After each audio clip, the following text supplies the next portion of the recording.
Cuma kalau dia negatif berarti dibedain di dua tuh, ada Staphylococcus epidermidis sama Saprophyticus.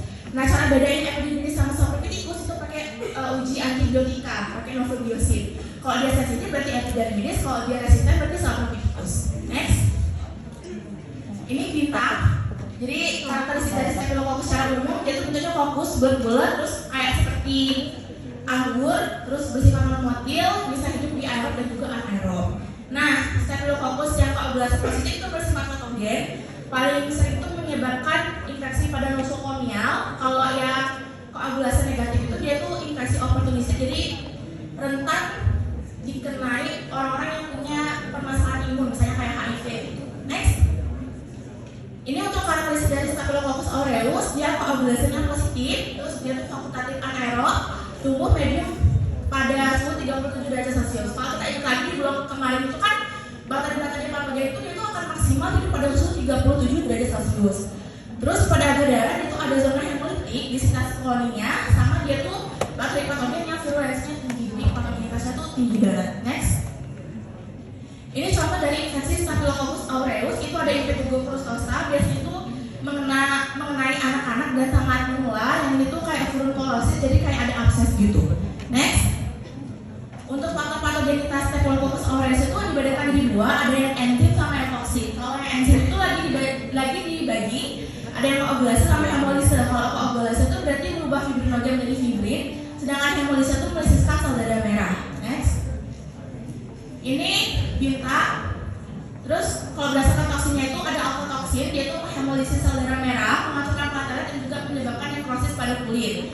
Kalau leukosidin dia itu menyerang leukosit. Leukosit itu kan adalah sel imun, otomatis kalau itu diserang berarti daya tahan tubuh kita akan menurun. Terus ada exfoliasin, itu toksin yang menyerang kulit dengan tanda-tanda kulit itu seperti luka bakar. Ada enterotoksin, itu penyebab keracunan makanan, itu diingat. Terus apa yang kelima itu toxic syndrome, toxic itu penyebab SS. Next. Sekarang yang negatif. Yang negatif tadi kan dibedakan di dua tuh, ada yang epidermidis sama Saprophyticus. Kalau yang epidermidis itu tuh kelompok kuman yang koagulasinya negatif dan juga sebagai infeksi oportunistik yang tadi menyerang pada orang-orang yang punya imun yang lemah.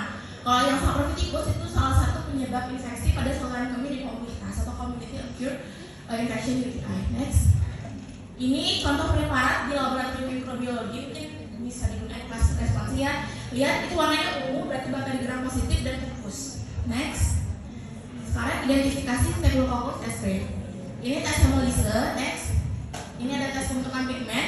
Yang paling ujung sebelah sana itu warnanya tuh kayak kuning cerah gitu kan, itu menandakan berarti dia tuh preparat yang Staphylococcus citrus. Kalau yang di tengah-tengah itu yang warna gold itu Staphylococcus aureus, yang transparan itu adalah Staphylococcus epidermidis. Next. Ini tes katalase yang untuk membedakan dia itu bakteri Staphylococcus atau Streptococcus. Jadi kalau yang Staphylococcus dia tuh punya enzim katalase di mana dia tuh bisa nguraiin H2O2 jadi O2 dan juga H2O. Makanya ada gelembung karena dia bisa menghasilkan oksigen kan. Nah, kalau terbentuk gelembung berarti dia tuh positif, menandakan dia tuh bakteri Staphylococcus. Tapi kalau dia nggak terbentuk gelembung kayak yang ini sama yang ini, dia tuh katalasenya negatif, itu artinya tuh Streptococcus. Koagulasi. Oke, koagulasi itu kan penggumpalan loh. Ini untuk bedain dia tuh Staphylococcus non patogen sama yang patogen. Jadi untuk Staphylococcus yang bersifat patogen dia tuh menghasilkan enzim koagulase di mana dia tuh bisa menggumpalkan fibrinnya. Makanya kalau dia positif ada penggumpalan gitu berarti dia tuh Staphylococcus yang bersifat patogen. Kalau yang nggak bisa menggumpalkan berarti dia tuh yang bukan patogen. Next. Oke, ini tes mannitol itu pakai medium mannitol salt agar. Salt berarti dia tuh garamnya tinggi ya, jadi nggak semua kuman tuh bisa tumbuh di sini. Cuma Staphylococcus tuh bisa tumbuh di sini. Makanya interpretasinya itu warna sebelumnya itu warna merah ya. Kalau dia berubah jadi kuning itu artinya positif, itu berarti Staphylococcus aureus. Tapi kalau warna mediumnya tetap merah, berarti dia tuh negatif dan itu bukan Staphylococcus aureus. Next. Selanjutnya MRSA, FRE sama FRSA. Oke, yang pertama MRSA itu methicillin resistant Staphylococcus aureus. Jadi ada namanya itu PBP, dia itu protein yang penting yang diperlukan oleh bakteri untuk mensintesis dinding selnya gitu. Sama ada salah satu golongan itu namanya antibiotik beta-lactam itu sifatnya itu mengikat dan juga menghambat si protein BPP itu sehingga dia itu mengganggu sintesisnya. Nah, pada MRSA dia tuh punya protein MACA di mana dia tuh dikode oleh gen MACA di mana dia tuh bisa mengubah struktur PBB menjadi PBP2A. Jadinya dia tuh akan lemah banget terhadap antibiotika golongan beta-lactam.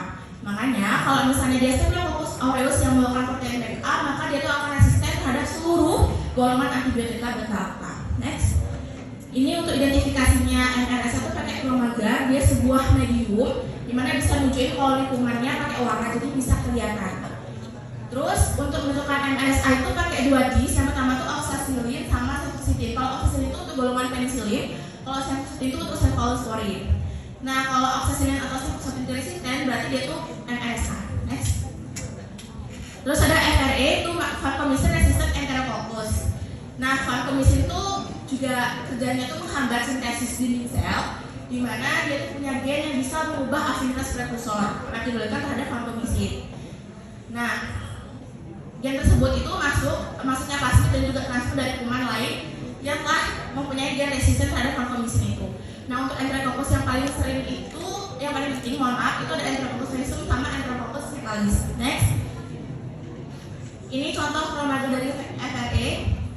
Next. Biasanya keluar di responsif. Kalau lalu sih, kalau VRSE itu vancomycin resistant Staphylococcus aureus. Itu si VRS itu membawa transposon TN1546. Dia itu mengubah struktur dan juga mengubah metabolisme. Jadi didapatkan dari si TRE yang faecalis yang sebelumnya. Next. Oke, ini lagi hype. Ada yang tahu? Belum ya?